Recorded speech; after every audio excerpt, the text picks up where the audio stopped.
Burton announced that it netted $901 million in the fourth quarter, beating analysts' expectations. Now, despite this, the oil giant is warning of a downturn and layoffs. And CCTV's Shraysi Tandon takes us through the winners and losers of lower oil prices. The decline in oil prices over the last 7 months has created good fortune for some and economic hardship for others.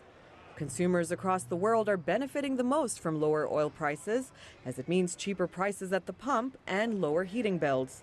According to the U.S. Energy Information Administration, 200 million drivers in the U.S. will save an average of $750 this year, thanks to lower gas prices.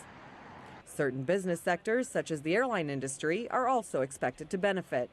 Last week, Lufthansa said it predicts its fuel bill for the year to be 13% cheaper. The other beneficiaries as far as sectors would be the automobile industry, especially the producers of the larger SUVs, trucks, and so forth.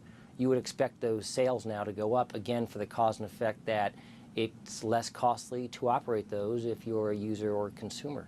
The world's biggest oil importers are also coming out ahead.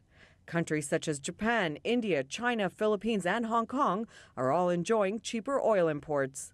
Although Saudi Arabia is one of the world's largest oil producers, analysts say the country has enough oil reserves to withstand a decline in price.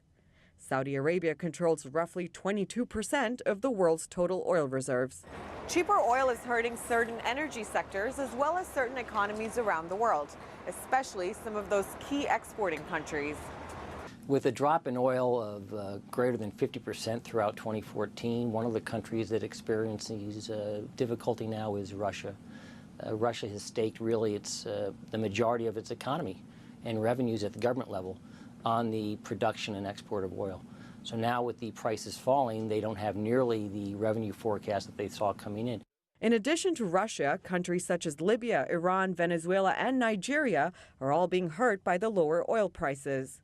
They rely heavily on revenues from oil exports and require oil prices to be well over $100 a barrel in order to balance budgets. Cheaper oil has produced some clear winners and losers across the world. Goldman Sachs says oil will stay around $40 a barrel for the first half of the year, forcing many countries to cut their growth forecasts. Shraysi Tandon, CCTV, New York.